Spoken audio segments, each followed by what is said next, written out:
Muito boa noite a todos. É uma satisfação enorme estar aqui, uma alegria renovada, né? Podermos voltar a falar ao vivo, né? Que é muito bom assistir as nossas explanações, nossas exposições pela internet. Mas ao vivo parece que é outra energia, né? Que a gente tem aí. Né? Então, muito obrigado pelo convite da casa. Fico muito agradecido pela oportunidade. E eu não sou de berço espírita, eu gosto sempre de dizer isso, né? Então, talvez eu não recebi essa prova de ser espírita, porque não é fácil ser espírita, né? É uma prova difícil. Eu sempre falo que é uma responsabilidade a mais que a gente tem, né? Mas isso não quer dizer que eu não ame essa doutrina como os espíritas que vêm de berço. Gosto muito. Quando ela chegou na minha vida, praticamente foi um furacão. Me derrubou, me convulsionou. Eu tive que reaprender as ideias da minha vida através dessa doutrina. Então isso é muito bom. O tema que eu trago hoje para vocês é sobre o papel da mulher na visão espírita, na visão como sociedade humana, na visão como evolução, que é a nossa maior objetivo aqui na Terra. Eu poderia ter dado qualquer outro nome. O papel da mulher me surgiu na hora e tal, mas eu vou falar bastante sobre como nós chegamos, como nós construímos essa sociedade hoje e qual é o papel que as mulheres tiveram nessa construção. Tá? E, logicamente, né, tudo tem base aí no nossa doutrina espírita. Eu tirei todos esses apontamentos do livro 3º, chamado Leis Morais, do Livro dos Espíritos, né, no capítulo 9, de igualdade. Então, lá nesse capítulo, tem vários itens lá, igualdade natural, desigualdade de aptidões, desigualdades sociais, e assim vai. Eu me ative nesse item aqui, igualdade de direitos do homem e da mulher. Tudo que eu falar hoje está alicerçado nesse item 4. No item 6, perdão. Tá? E já vamos iniciar com uma pergunta que inicia esse item, em que o Kardec interroga os espíritos perguntando: o homem e a mulher são iguais perante Deus? Eles têm os mesmos direitos? Olha que pergunta interessante. Porque se nós vemos no meio social, a gente acha que essa pergunta talvez hoje não tenha muito, né, relevância. Porque vivemos num país onde somos iguais, pelo menos a nossa Constituição fala isso, né? Somos todos iguais perante a lei, assim por diante. Mas percebam só, ele não está perguntando sobre a vida humana, ele está perguntando perante Deus. Aí a pergunta fica mais interessante e fica mais ampla. E a resposta dos espíritos para essa pergunta até parece um pouco desconecta, nem é uma resposta, é mais um questionamento, e eles são até tanto quanto irônicos. Eles respondem assim: Deus não deu a ambos a inteligência? A inteligência do bem e do mal, é assim a faculdade de progredir, a faculdade de escolher entre o certo e o errado e progredir. Deus não deu a ambos essa inteligência? Se a gente parar um pouquinho, e se você ler meio descuidadamente, parece que a resposta não tem nada a ver com a pergunta. Não parece? É difícil de você entender pela resposta o que eles estão querendo dizer. Para nós entendermos melhor essa questão, a gente precisa voltar, sair lá do final do Livro dos Espíritos e ir lá para o comecinho, aonde o Kardec faz uma pergunta muito primordial, muito principal para o nosso conhecimento espírita. Ele pergunta, na pergunta 24, se espírito e inteligência são sinônimos, se têm o mesmo significado. E os espíritos respondem que sim. Sim. Porque a inteligência, dizem eles, é o atributo essencial do espírito. Então, para vós, pode ser um ou outro. Pode usar como quiser. Então, vamos substituir aqui, tirar a palavra inteligência e vamos colocar espírito. E vamos ler de novo a pergunta: o homem e a mulher são iguais perante Deus? Têm os mesmos direitos? Deus não deu a ambos um espírito? Já mudou bastante. Deus não deu a ambos um espírito? Não é um espírito que está habitando esse corpo? Pouco importa se ele é masculino ou feminino, se ele biologicamente tem diferenças. É um espírito. E somos todos iguais, criados simples e ignorantes. E como diz Jesus naquela maravilhosa mensagem que ele dá a Nicodemos, ele diz, o vento, né, o espírito, sopra em todos os lugares. Só que nós não sabemos de onde ele vem, nem para onde ele vai. Somos nós espíritos. Nós não sabemos de onde viemos, que corpos habitamos. Nós talvez já habitamos corpos, nossa, imagináveis, inimagináveis. Corpos que nos deram a possibilidade de conhecer fundo do mar, talvez. Ou as belezas que um pássaro tem. Ou talvez rastejamos pela terra fria e quente, mas nós já habitamos corpos assim. Já fomos alface, eu gosto de dizer, já fomos alimentos. Já fomos minerais, pedras não tão preciosas, mas também pedras lindíssimas. E hoje, esse espírito está habitando um corpo humano, masculino ou feminino. Ficou mais claro, né? Bem mais claro. E o Allan Kardec, ele vai aprofundar um pouco mais esse tema na Revista Espírita de 1866. Olha só. Ele vai aprofundar esse tema em 1866. E já começa com o título enigmático. Mulher tem alma? Mulher tem alma?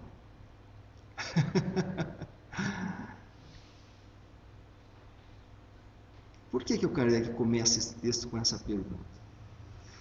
Porque até 1585, as mulheres, segundo a Igreja Católica, não tinham uma alma individual. Foi só no Concílio de Macon, na Gália, né, hoje Estado francês, que depois de 3 meses de muita discussão, cardeais chegaram à conclusão de que a mulher tem uma alma. Então, a partir dali, vocês deixaram de ser desalmadas. Algumas. Tem umas que ainda são desalmadas. 585, gente. 585. A teoria mais aceita até aquele momento era de que, olha, pera bem, a mulher foi feita de uma costela do Adão, então foi feita de um pedaço do homem. É natural que ela então também retirasse um pouco da sua alma e não tivesse uma alma individual. Olha só, isso criava uma grande dependência da mulher para com o homem, porque sem nós vocês não existiam. A partir de aqui, um espírito individual mora na mulher. O conceito muda. Por isso que o Kardec vai provocar isso aí, em 1866. Mas talvez a pergunta que ele gostaria de fazer seria: homens e mulheres têm almas iguais? E essa pode ser uma pergunta de hoje, muito atual. Porque se você ainda tem uma crença que eu chamo de religião materialista, são religiões materialistas, e isso não tem nenhum tipo de crítica ou julgamento, apenas porque uma religião materialista, ela acredita que o espírito é criado exatamente no momento do corpo físico. E no momento em que você dispensa esse corpo físico, você continua sendo homem ou mulher. Então, se você foi criado homem ou mulher, você vai continuar sendo eternamente homem ou mulher. Só existe homem e mulher. Mas para a doutrina espírita a coisa é um pouquinho mais complicada, ou talvez mais simples, depende do teu ponto de vista. Nessa revista espírita, o Kardec vai desenvolver principalmente essa questão. A questão 201, em que ele pergunta: o espírito que animou o corpo de um homem pode animar o de uma mulher numa nova existência? E vice-versa? É claro que sim, porque já estava respondido isso na primeira questão, né? Mas eles dizem sim, eles falam sim, eles são enfáticos. Pois são os mesmos espíritos que animam homens e mulheres. E aí o Kardec, como ele faz com muita propriedade no Livro dos Espíritos, ele vai fazer um comentário. Toda vez que ele faz um comentário sobre uma questão, ele traz a lógica. Ele explica a lógica da questão. Então ele diz assim: os espíritos encarnam-se homens ou mulheres, porque não tem sexo. Como deve progredir em tudo, cada sexo, como cada posição social, oferece-lhes provas e deveres especiais, diferentes, né? E novas ocasiões de adquirir novas experiências. Aquele que fosse sempre homem, só saberia o que sabem os homens. E aí o Kardec vai desenvolver isso na Revista Espírita. Ele vai aprofundar um pouquinho mais. Trazer um tema, um debate extremamente atual nos dias de hoje. Ele diz assim: sofrendo o espírito encarnado a influência do organismo, seu caráter se modifica conforme as circunstâncias, as necessidades e as exigências que lhe impõe esse organismo. Quando você habita um corpo masculino ou feminino, existem algumas necessidades diferentes que o espírito irá aprender. Por exemplo, no caso feminino, a maternidade. Então, esta influência não se apaga imediatamente após o desencarne, diz o Kardec. Assim como não perde instantaneamente os gostos e hábitos terrenos. Isso fica muito impressionado na nossa mente. Nosso campo mental se faz de mulher, ou feminino, ou masculino. E quando a gente desencarna, nós continuamos nos vendo como homens e mulheres. E ele continua: depois pode acontecer que o espírito percorra uma série de existências no mesmo sexo. E via de regra é isso mesmo. A gente encarna por várias vezes como homem, depois encarna várias vezes como mulher. O que faz que, durante muito tempo, possa conservar no estado do espírito o caráter de um homem ou de uma mulher, cuja marca nele ficou muito impressa. Imagina, você está encarnando por muito tempo, é lógico que essas impressões vão ficar muito fixas em você. Mudando de sexo sob essa impressão, em sua nova encarnação, poderá conservar os gostos e as inclinações e o caráter inerente ao sexo que acaba de deixar. Assim se explicam, diz Kardec, certas anomalias aparentes que se notam no caráter de certos homens e de certas mulheres. Será que o debate é atual? Nossa Senhora! Corajoso homem esse Kardec. 1866 ele está falando sobre isso.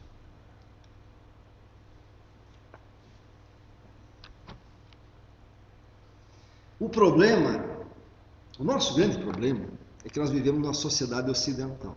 E a nossa sociedade ocidental ela é dualista. Por isso que nós temos essa dificuldade.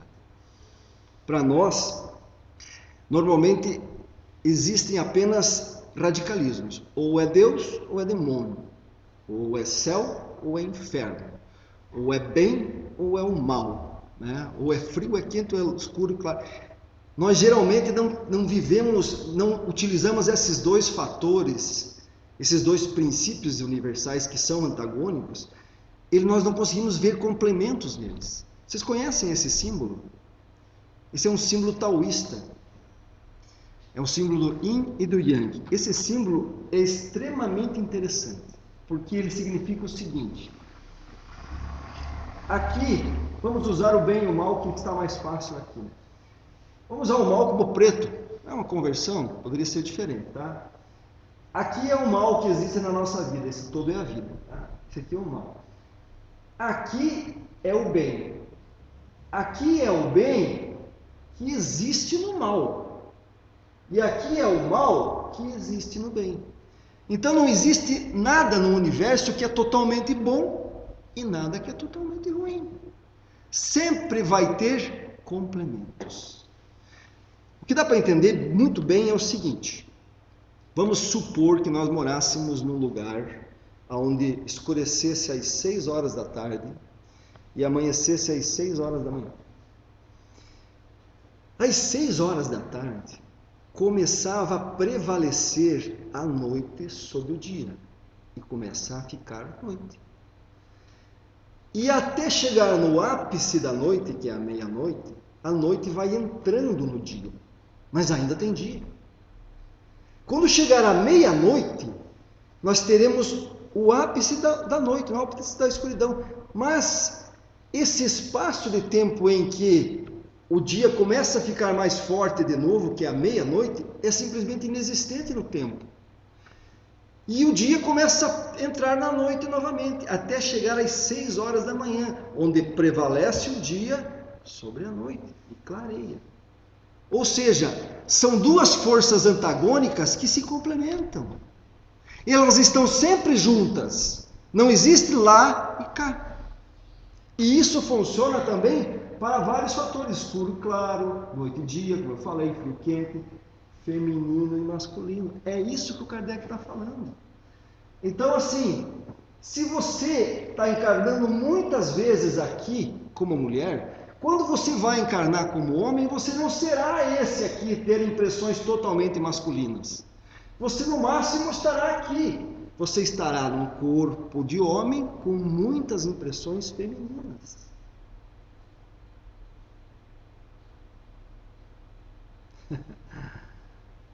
E todo o escracho que você proporcionou, veja bem, se você for muito machão, e for encarnando e for muito machão, quando você vai encarnar no corpo feminino, você vai ser masculino, num corpo feminino. A ideia, gente, é que a gente equilibre essas forças, como diz o taoísmo. Equilíbrio. Chega um momento em que nós não sentimos mais diferença se encarnarmos em corpos masculinos ou femininos. Nós já temos no nosso campo mental essas experiências. Isso demora. Isso demora. Nossa sociedade ocidental hoje ela consegue entender 3 fatores aqui só, né? Achamos um híbrido. Segundo o taoísmo, existem 72 espectros entre o masculino total e o feminino total. 72. Mas o que tem a ver isso com a mulher? Agora nós vamos começar a falar da mulher. Olhando essa foto aí, gente, quem está fazendo fogo? É o homem ou é a mulher? Pode falar aí. Estou falando com os encarnados, né? Estou fazendo a pergunta. É a mulher. A mulher, né? Dá para ver bem? Dá para ver. Embora fisionomicamente são muito parecidos, né? Mas dá para perceber aqui que é a mulher que está fazendo fogo. Né? Então vamos restituir aqui um grande engano. Sempre disseram que foi os homens, ou foi o homem que dominou o fogo. Mentira. Quem dominou o fogo foi as mulheres. Foram as mulheres. E eu vou contar isso depois. Por que eu vou falar um pouquinho sobre o patriarcado? Porque o Kardec faz aquela pergunta, e o grande problema nosso hoje ainda é entender essas condições da mulher, e essas condições de encarne, como feminino, masculino, porque a nossa sociedade é patriarcal. O que é uma sociedade patriarcal? É uma sociedade onde o homem tem o poder de mando ainda. Ainda.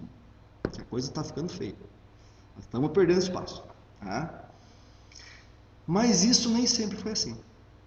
Na aurora da humanidade, as sociedades eram matriarcais. Havia uma dependência extraordinária dos homens em relação às mulheres. E uma delas é o fogo. A nossa história, para contar isso tudo, começa muito, muito, muito tempo atrás. Um tempo em que talvez nós não éramos exatamente humanos. Nós tínhamos os corpos biológicos mais parecidos ainda com os animais. As mulheres, elas não tinham um ciclo menstrual de média 28 dias. Elas tinham um ciclo menstrual de 1 ano. Ui! Porque a semelhança dos animais silvestres, o que acontecia? geralmente elas estavam sempre grávidas. Então, 9 meses grávidas, 3 meses amamentando, e a amamentação inibe a ovulação, ovula, fecunda, grávida de novo. Mais um ano. E para quem já sabe, convive, as mulheres quando têm uma convivência juntas, elas normalmente sincronizam o ciclo. Né? Então acabam tendo todas a ovulação na mesma época, e assim acontecia nas aldeias antigas também. Então geralmente elas ovulavam todas na primavera. Imagina a loucura que isso dava na aldeia. Isso virava um dendel. Tá? E a outra coisa que também é interessante falar para nós entendermos aonde eu quero chegar, é que não se tinha uma ideia também sobre a participação masculina sobre a reprodução. A ideia que eles tinham era de que a mulher, ela, pela sua vontade, ela se dividia e criava um novo ser. Olha que coisa mágica, que coisa divina. E não demorou muito para eles fazerem uma analogia com a Terra. A Terra também dividia, se alimentava. Olha, a mulher, além de se dividir, criar uma nova vida, alimentava do seu próprio corpo essa nova vida. Coisa que o homem não conseguia. Isso trouxe um poder extraordinário à mulher. Porque sem a mulher, a vida acabava.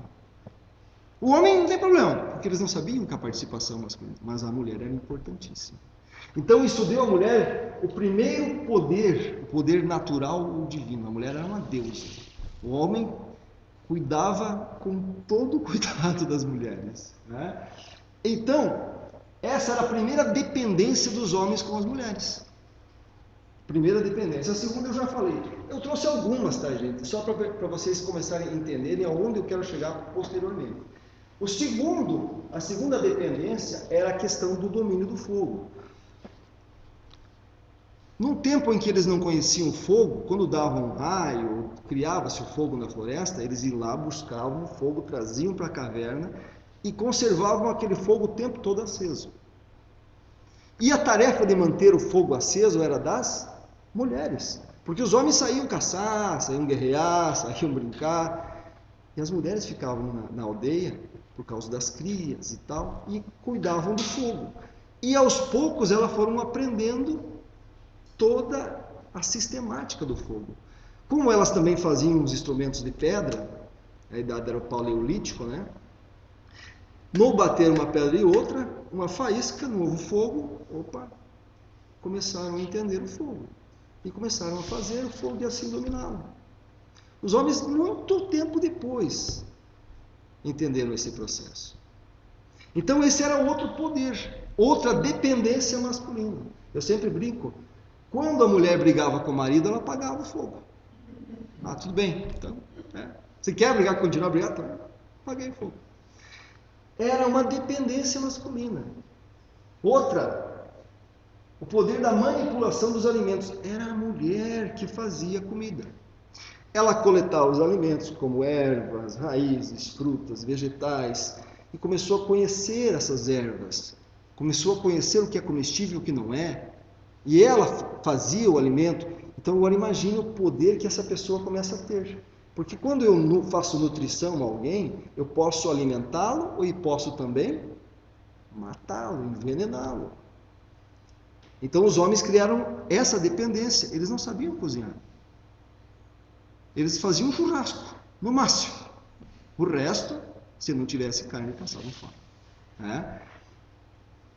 A outra dependência é o poder do vestuário. Eram elas que curtiam e preparavam toda a vestimenta. Numa época glacial, isso era extremamente importante. O homem não sabia fazer.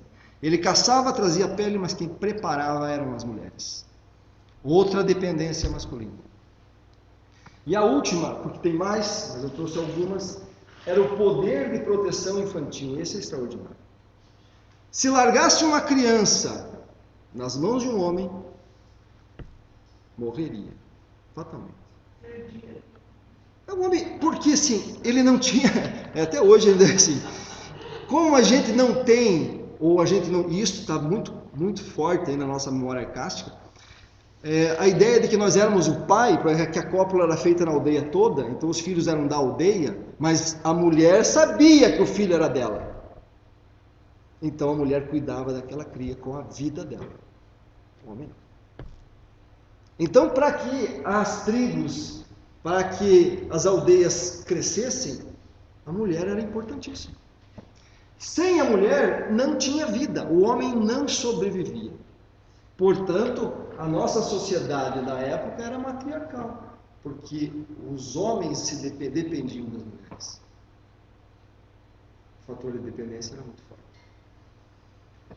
E o Kardec vai fazer uma pergunta sobre isso no Livro dos Espíritos, nesse capítulo, nesse item 6, sobre igualdade de direitos. Ele pergunta: as funções que a mulher foi destinada pela natureza têm tanta importância quanto as conferidas ao homem? O que vocês acham?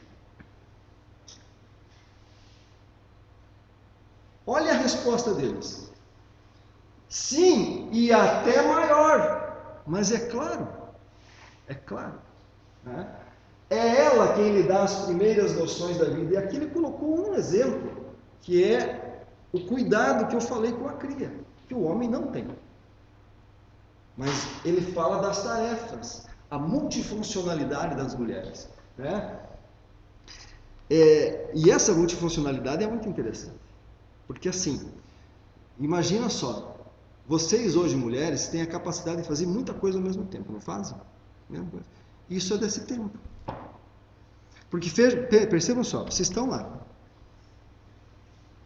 fazendo a comida, olhando a cria, escutando o papo das amigas, porque tem que estar sempre atualizado, né? Cuidando dos ataques das feras, e as feras atacam atrás, pelo lado, nunca pela frente. Então a tua visão começou a ser tridimensional. E as mulheres têm isso até hoje, né? O homem já não. O homem, o que ele era? Caçador. O que o caçador faz? Silêncio. Por isso o homem é silencioso. Ele fala quando precisa falar, mas ele é silencioso. Foco na presa. A presa moveu, foco de novo. Não pode ficar falando, contando DR, contando da novela. Não pode. Silêncio. E é assim até hoje. Não é? O homem vai na geladeira, abre a geladeira e não acha maionese. Não acha. Porque ele olha aqui, não tá. Ele olha ali, não tá. Ele olha ali, não tá. A mulher vai lá, abre a geladeira, tá aqui. Maionese aqui. Visão tridimensional. É o que vocês criaram. Não é verdade? E a multifuncionalidade. Existe uma estatística que diz que o homem, geralmente, ele bate o carro nas laterais. A mulher nunca bate nas laterais, sempre é de frente. Isso é estatística. Visão multilateral, né? É assim que é. Outra coisa, e essas mulheres não gostam. Quando vocês estão passeando com seus companheiros pela rua, e passa uma mulher com um perispírito bonito, o que é que os homens fazem? Não é verdade? Foco. A gente não consegue resistir, sabe o que é isso? Não consegue resistir. É foco, gente. Foco. E não escondemos, não conseguimos esconder. Enquanto que vocês, mulheres, vocês já viram 10, 12 homens lindíssimos passar por vocês, examinaram eles do fio do cabelo ao ponta do pé, e ele nem percebeu. Ele nem percebeu. E isso é visão tridimensional, que vem dessa época. Tá? Então, a vida é assim, matriarcal. As mulheres dominavam as aldeias. Elas diziam, elas falavam como a aldeia devia ser conduzida. O homem caçava e guerreava. Tá? Até que uma mulher rebelde, num desses rituais primaveris de acasalamento, disse assim: sabe o quê? Eu acho que essa vez eu não vou nesse ritual de acasalamento. Não vou. Eu estou meio com dor de cabeça, né? tive um dia estressado, não vou participar. O que aconteceu com ela? Ela ovulou, não fecundou. O que aconteceu? Menstruou. E isso foi acontecendo assim, e é claro que a espiritualidade cuida disso, né? A gente está falando aqui, mas quem cuida disso aí é a espiritualidade. Isso foi acontecendo em vários lugares do mundo, várias aldeias. Menstruação. Sangue. Qual é a analogia? Doença. Ela está doente. Ela foi amaldiçoada pelos deuses porque ela não participou do ritual de acasalamento primaveril. Então, para que isso não aconteça mais e para que não vire rotina, nós vamos ter que expulsá-la da tribo. E expulsam ela. E ela vai viver na floresta, sozinha. Se fosse um homem, estava ferrado. Não sabia cozinhar, não sabia fazer nenhum tipo de travessa ou panela, nada. Não sabia coletar alimentos. Não sabia nada. Morreria em 3 meses. Mas era uma mulher. E ela começa a viver sozinha na floresta. E ela começa a ter noções diferentes, aprendizados diferentes. No coletar as ervas, ela começa a conhecer alguns cogumelos psicodélicos. E ela começa a abrir os canais. Ela começa a ter inspirações, percepções, premonições. Começa a ver entidades da natureza. Começa a ter mediunidade. Essa mulher sai geralmente à noite, porque de dia é perigoso. E a melhor noite para sair é a noite de lua cheia.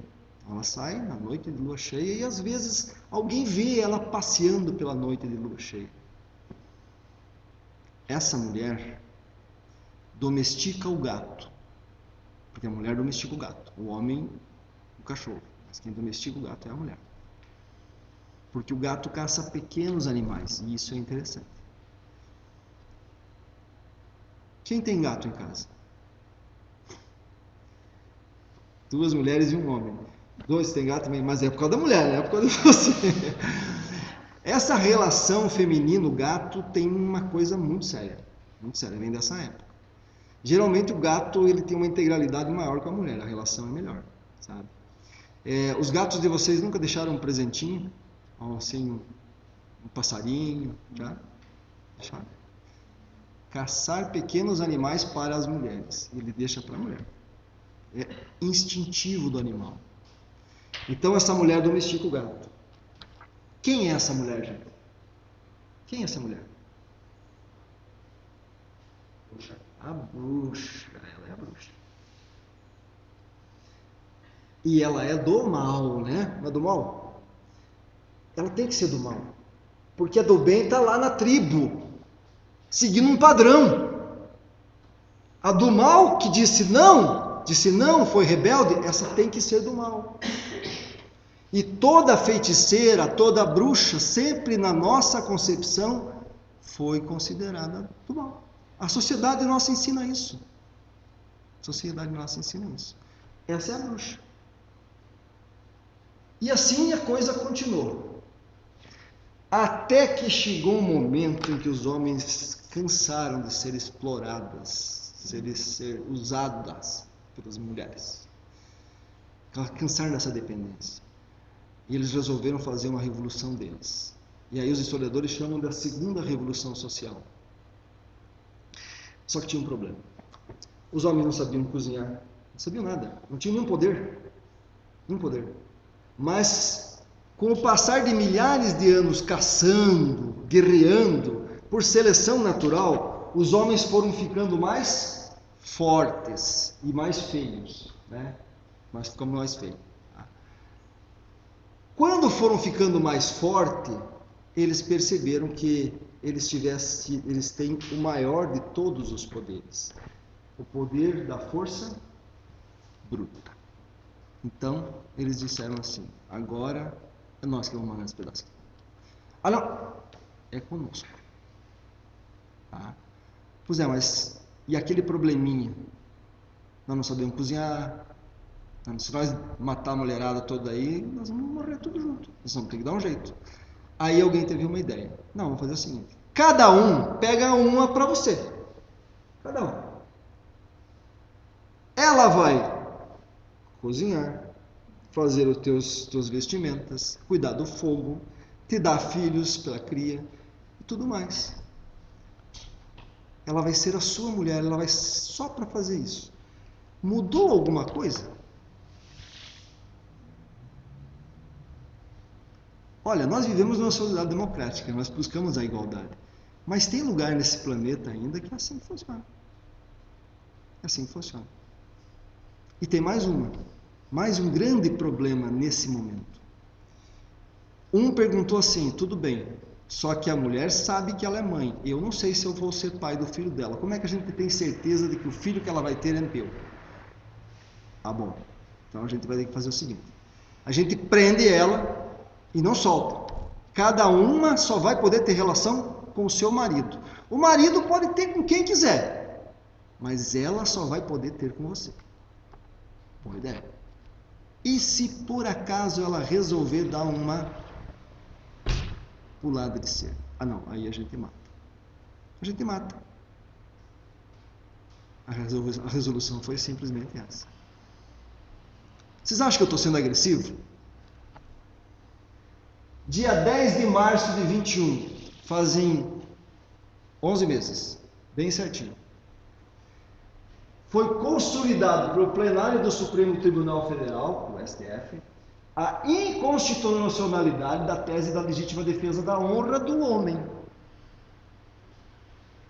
utilizada pela defesa do réu em caso de feminicídio para justificar o assassinato de suas companheiras. Ano passado, no Brasil. Até lá ainda estavam usando na defesa a legítima defesa da honra.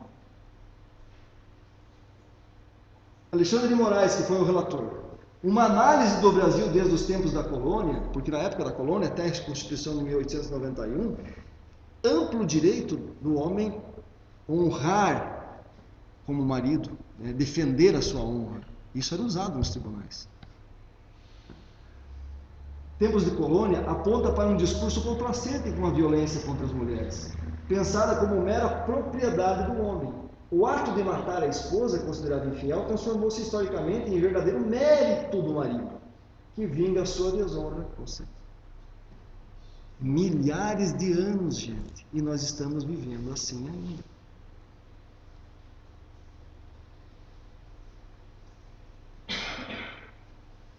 Item 6. Igualdade de direitos do homem e da mulher. O Kardec pergunta: a debilidade física da mulher não a coloca naturalmente na dependência do homem? Ué, se Deus deu ao homem a força, então é o homem que tem que proteger ela, né? Não é assim? Isso é um dom divino do homem. Olha a resposta dos Espíritos. Deus deu a força a uns para proteger o fraco, não para escravizar. Escravizar é a resposta que os Espíritos, é a palavra que os Espíritos usam. Escravizar. Foi isso que os homens fizeram.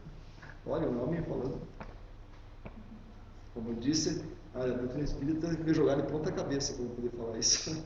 Mas está aí, gente, é isso. É isso. Tá? Outra pergunta.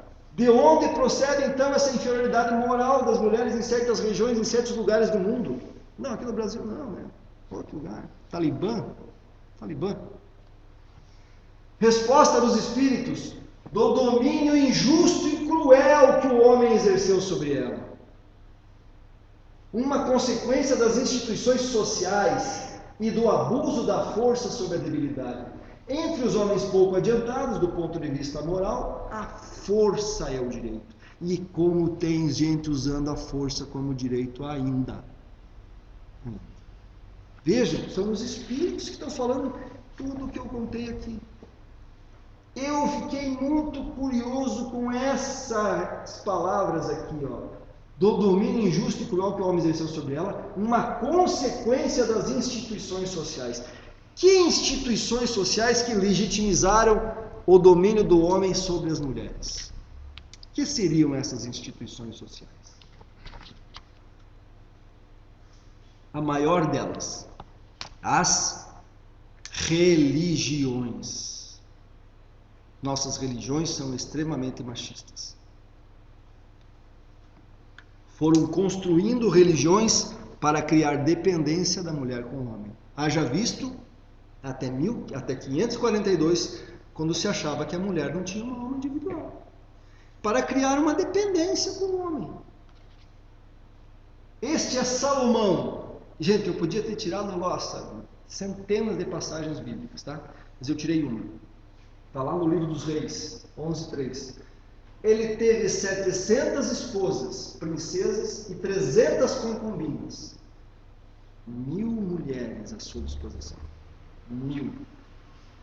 Mas se uma delas traísse ele, e isso a Bíblia legitimiza. Enquanto que Jesus, se não fosse Jesus, uma mulher por um suposto adultério seria apedrejada. Estão percebendo a diferença? E isso foi construído dentro dessa nossa Bíblia. Foi sendo construído para dar legitimidade à posse masculina. Porque era normal, era muito normal na época. A mulher entre os judeus era não mais que um objeto pertencente ao marido, como os seus servidores, as suas edificações e demais posses legais. Ela devia ao esposo total lealdade. E por princípio era considerada naturalmente infiel. Princípio, desvirtuada e falsa. Ou seja, por princípio divino a mulher era infiel. Naturalmente ela é infiel. Então cuida dela. Tá? Desvirtuada, não tem virtudes. Não tem virtudes. E falsa. Um juramento de uma mulher perante um tribunal na época de Jesus não tinha valor nenhum. Nenhum. Se ela visse um homicídio e fosse lá e dissesse, não, de você a gente não acredita, que você é falsa por natureza, mentirosa por natureza. Em muitas das passagens bíblicas, a mulher é o próprio mal. E por isso foi expulsa do paraíso com o companheiro, depois de perverter Adão, que lá desfrutava de completa felicidade. Nós estamos nesse planeta sofrendo por causa de vocês. Vocês tiraram nós lá do paraíso. Vejam, gente, é isso aqui que ainda impera em muitas religiões. É isso aqui. Em ter um cuidado grande com as mulheres. A mulher não pode nem estudar. No Talibã, a mulher não pode nem estudar.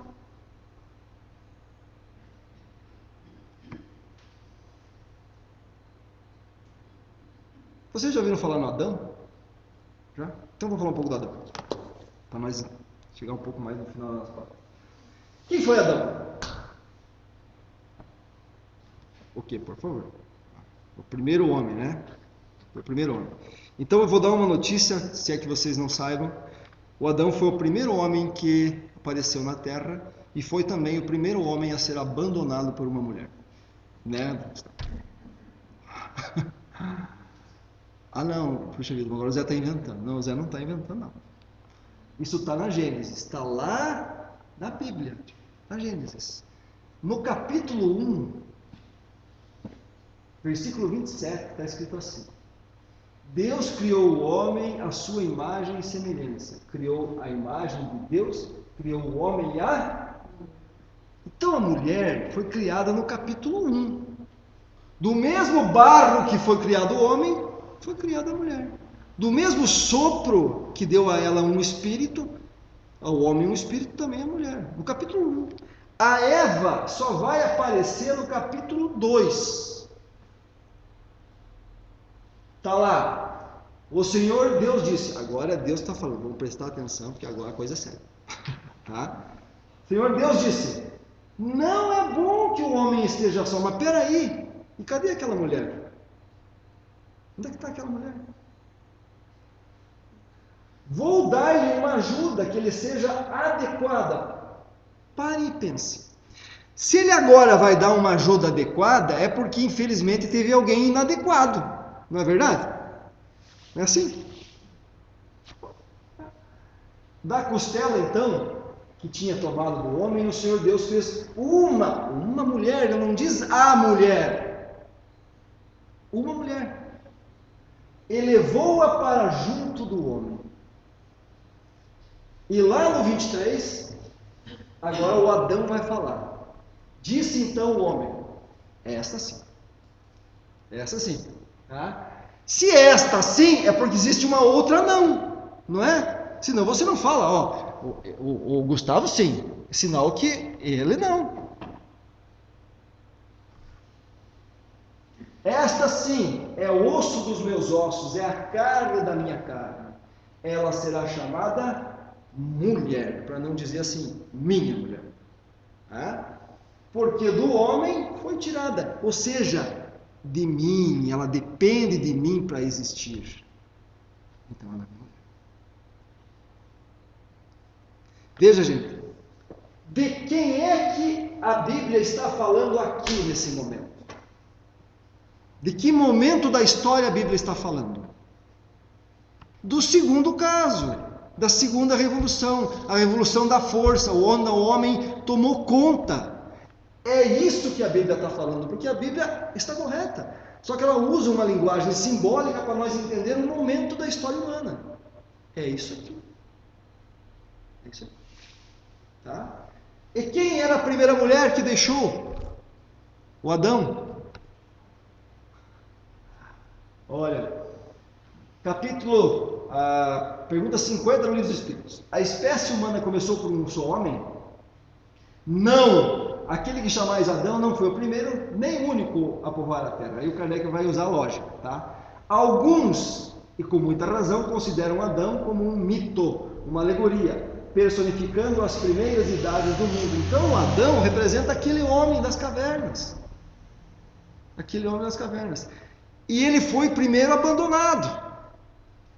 Depois, ele dominou a força. Ele é abandonado pela Lilith. Vocês já ouviram falar dela? Claro que isso aí, né, nós não podemos falar em muitos lugares. Quem era Lilith? A primeira mulher rebelde, segundo o alfabeto de Ben Shihá, um dos textos que compõe a coleção de escritos rabínicos chamados Talmud. A Talmud é a base da Torá. E a Torá é a base do nosso Velho Testamento. Então estava lá escrito sobre a Lilith. Tá? Lilith foi criada a partir da poeira junto a Adão, portanto antes da Eva. É aquela primeira mulher. Mas ela negou-se a deitar sobre ele na hora do sexo, por não sentir-se inferior. E em protesto abandonou o Éden. Aquela que disse não, que quebrou um paradigma, que mudou a história humana, que foi viver sozinha e dizer eu consigo. Ou seja, Lilith rebelou-se contra a superioridade masculina de Adão, que a torna uma figura problemática para o judaísmo e para o catolicismo e para o islamismo, que são religiões patriarcais. Então isso não podia ficar na Bíblia. E foi tirado. Mas eles não conseguiram, porque se você ler a Bíblia, você vai entender a questão.